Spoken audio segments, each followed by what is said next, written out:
تم کیا سمجھتے ہو قرآن کو اللہ تعالیٰ نے وعدہ فرمایا ہے، اللہ حفاظت فرمایا، بے شک صبح قیامت تک قرآن رہے گا، لیکن اے ہندی مسلمانوں اگر تمہارے درمیان سے اللہ نے قرآن کو اٹھا لیا تو اس سے بڑھ کر کے ہمارے لیے لعنت اور کچھ نہیں ہو سکتی، اس سے بڑھ کر کے ہمارے لیے منحوسیت اور محرومیت کیا ہو سکتی ہے؟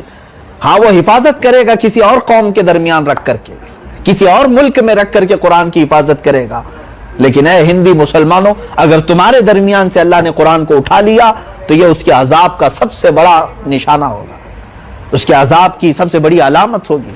اسی لیے میں بتا رہا ہوں 80 سال تک ترکی کی تاریخ میں قرآن غائب رکھا گیا، رسم الخط مٹایا گیا، عربی میں لکھنا مشکل، آج بھی ترکیوں کے نام دیکھیں آپ، محمد کو محمد کہتے ہیں، بہت ساری چیزیں بدلی ہوئی ہیں، ان کی اپنی لینگویج ٹرکش لینگویج کو رواج دیا گیا، عربی کو ختم کیا گیا، وہ تو آپ جا کر کے کسی مرد مجاہد کو اللہ نے دوبارہ وہاں پر پیدا فرمایا، جس نے پھر دوبارہ اسلام کی طرف ترکی کو گامزن کیا، اللہ اسے سلامت رکھے۔ میرے عزیزو 80 سال تک وہاں پر مشائخ بھی موجود رہے، علماء بھی تھے، جانتے میں خود ایک عالم سے ملا ہوں جو رو کر کے ہمیں بتائے تھے مدینہ طیبہ کہ ایسے حالات بھی ہم نے دیکھے کہ فوجی اتنی سختی کرتے تھے قرآن پڑھانے پر کہ سیدھے پھانسی پر لے جاتے تھے، غائب کر دیتے تھے، کسی کو پتہ بھی نہیں چلتا کہ فلاں مولانا کہاں چلے گئے، اور ہم نے قرآن کو پڑھایا ہے کھیتوں میں بیٹھ کر کے، لمبی فصلوں کے کھیت ہوتے تھے، پھلیوں کے کھیت ہوتے تھے، کھیت کے اندر 5-6 بچوں کو ہم بٹھاتے اور ان جھاڑیوں میں چھپ کر کے ہم حافظ قرآن بناتے تھے۔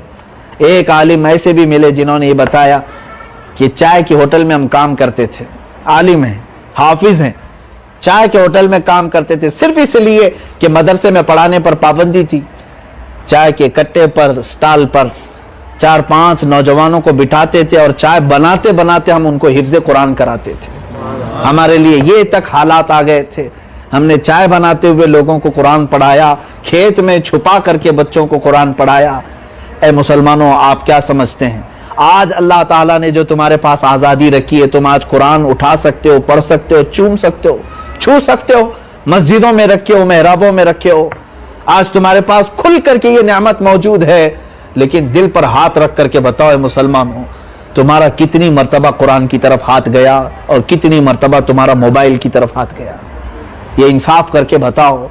جہاں تمہاری گھنٹی بجی، میسج آیا کسی دوست کا، 5 منٹ تم نہیں چھوڑتے، فوراً واٹس ایپ دیکھنا ہے کس کا میسج آیا ہے، فیس بک دیکھنا ہے کس کا میسج آیا ہے، کیا نئی سٹوری ہے، تم ہر 5 منٹ پر ایرے غیرے کا میسج چیک کرتے ہو۔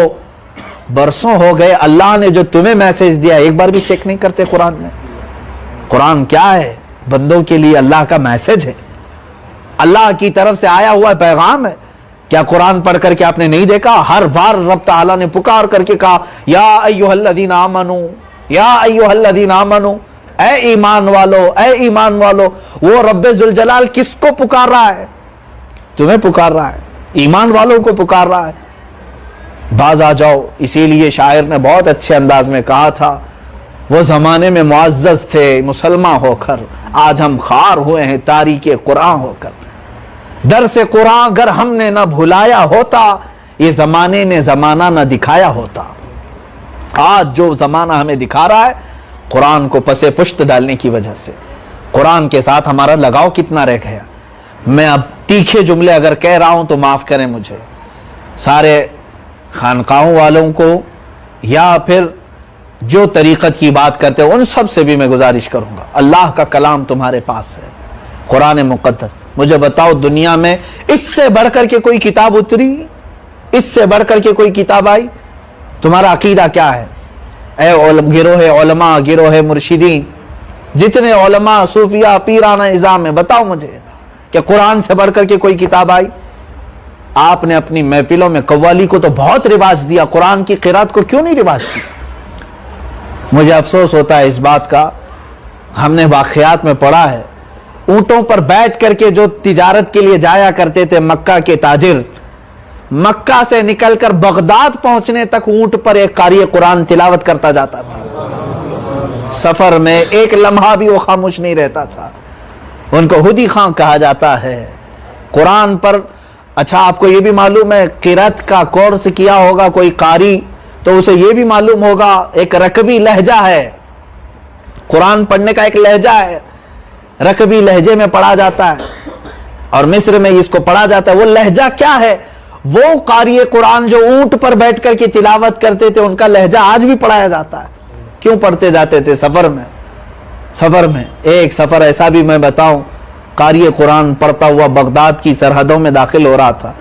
بغداد کا مشہور ایک ڈاکو تھا، مشہور ڈاکو جس کی ایک بڑی گینگ تھی، بہت سارے چوروں کو لے کر قافلوں کو لوٹتا تھا، لیکن جانتے ہو ایک قاری قرآن تلاوت کرتے ہوئے آ رہا تھا، رات کا وقت تھا اور وہاں سے اونٹ کی پشت سے آواز آ رہی تھی، سناٹا تھا، آیت کلام اللہ یہ تھی، الم یأنی للذین آمنوا ان تخشع قلوبہم لذکر اللہ، کیا ایمان والوں کے پاس اب بھی وہ وقت نہیں آیا کہ اللہ کو یاد کرتے ہوئے ان کے دل مچل جائیں، اللہ کے ذکر سے ان کے دل تڑپنے لگ جائیں، اللہ کا نام سن کر کے وہ مچلنے لگ جائیں۔ یہ آیت میں اللہ تعالیٰ نے فرمایا قاری قرآن یہ پڑھ رہا تھا تلاوت کرتے ہوئے، ڈاکوؤں کا سردار خود مسلمان تھا، وہ مسلمان تھا، عربی جانتا تھا، اتنا تو جانتا تھا، جو اٹھا کر کے پکارتا تھا اور کہتا تھا آن لنا ربنا آن لنا ربنا،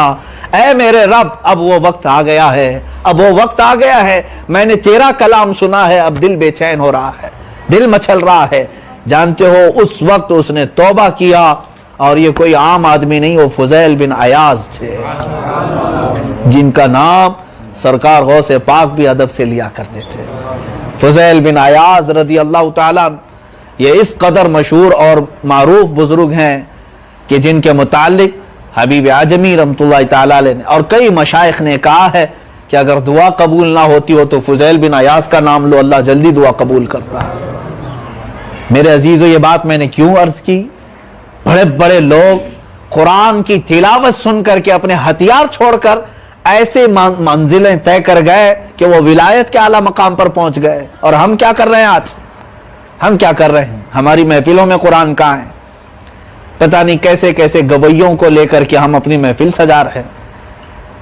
آپ سخت لگتے ہوں یہ جملے تو معاف کریں، لوگوں کو آج مجھے سمجھ میں نہیں آتا جتنا قوالی میں تھرکتے ہیں، ناچتے ہیں، ڈانس کرتے ہیں۔ اللہ کا کلام پڑھو ان کے اوپر، پتھروں سے بھی زیادہ یہ خاموش بیٹھے ہوں گے، نہ ان کی آنکھ پھوٹتی ہے، نہ آنکھوں سے کوئی آنسو آتے۔ کیوں؟ اس لیے کہ سمجھنا تو دور کی بات، پڑھنا نہیں آتا قرآن پاک۔ کڑوا لگ رہا ہے نا، لگنے دو میرے عزیزوں، اس لیے کہ تم پڑھے نہیں ہو، جہالت میں رہو، اس لیے میری بات کڑوی لگے گی۔ نعت رسول کا اپنا مقام ضرور ہے، تم جت قدر گنگناتے ہو ان سب کا مقام ضرور ہے، لیکن اللہ کے کلام کا مقام کچھ اور ہے۔ اللہ کا کلام ہے، اس تک کوئی کلام نہیں پہنچ سکتا، کسی کا کلام نہیں پہنچ سکتا۔ اللہ کا کلام سب سے اول درجے پر ہے۔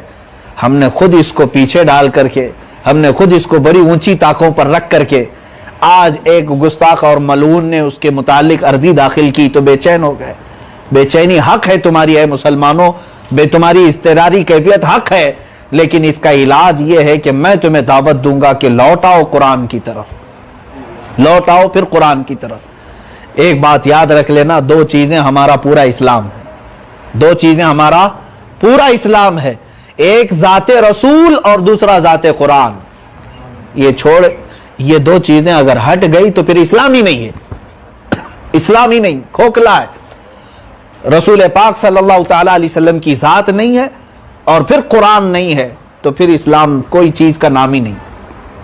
قرآن میں اللہ نے فرمایا قد جاءکم من اللہ نور و کتاب مبین، تحقیق کہ تمہارے پاس اللہ کا نور آیا اور ایک روشن کتاب آئی۔ اللہ کا نور کیا ہے؟ ہر سنی مسلمان جانتا ہے محمد الرسول اللہ کی ذات۔ اللہ کا نور کیا ہے؟ حضور کی ذات ہے۔ اور روشن کتاب کون سی ہے؟ قرآن پاک۔ مجھے بتاؤ کوئی کتاب اندھیرے میں پڑھی جا سکتی ہے؟ کتاب کو پڑھنے کے لیے نور کی ضرورت ہے، کتاب کو پڑھنے کے لیے نور کی ضرورت ہے. قرآن کو پڑھنے کے لیے نور مصطفیٰ کی ضرورت ہے, اور نور مصطفیٰ کو سمجھنے کے رسول کو نہیں سمجھ سکو گے, اور بغیر رسول کے قرآن سمجھ میں نہیں آئے گا. اور یہ دو چیزیں نہیں سمجھے تو پھر تمہارا اسلام سے کوئی واسطہ ہی نہیں, تمہارا کوئی تعلق ہی نہیں. تم 1000 ٹوپیاں ڈال لو, 1000 داڑیاں لے لو, 1000 لباس پہن لو, یہ صرف اور صرف ظاہر رہ جائے گا. اسی لیے شاعر نے سچ کہا ہے کہ حقیقت چھپ نہیں سکتی بناوٹ کے وصولوں سے, خوشبو آ نہیں سکتی کاغذ کے پھولوں سے. خوشبو نہیں آ سکتی کاغذ کے پھولوں سے. آج جس چیز کو اسلام بنا کر کے پیش کیا جا رہا ہے میرے عزیزو, اسی لیے میں یہ کہنا چھوڑ رہا ہوں. بار بار میں یہ کہتا تھا ہندوستان کے 25 کروڑ مسلمان, کس نام سے ہم کہیں 25 کروڑ 25 کروڑ, یہاں تو 25,000 بھی نہیں 2500 بھی نہیں ملتے جو قرآن عظیم اور ذات رسول کے لیے اپنی جان وقف کرتے ہوں. اللہ ماشاءاللہ, میں سب کی بات نہیں کرتا, آج دل درد کر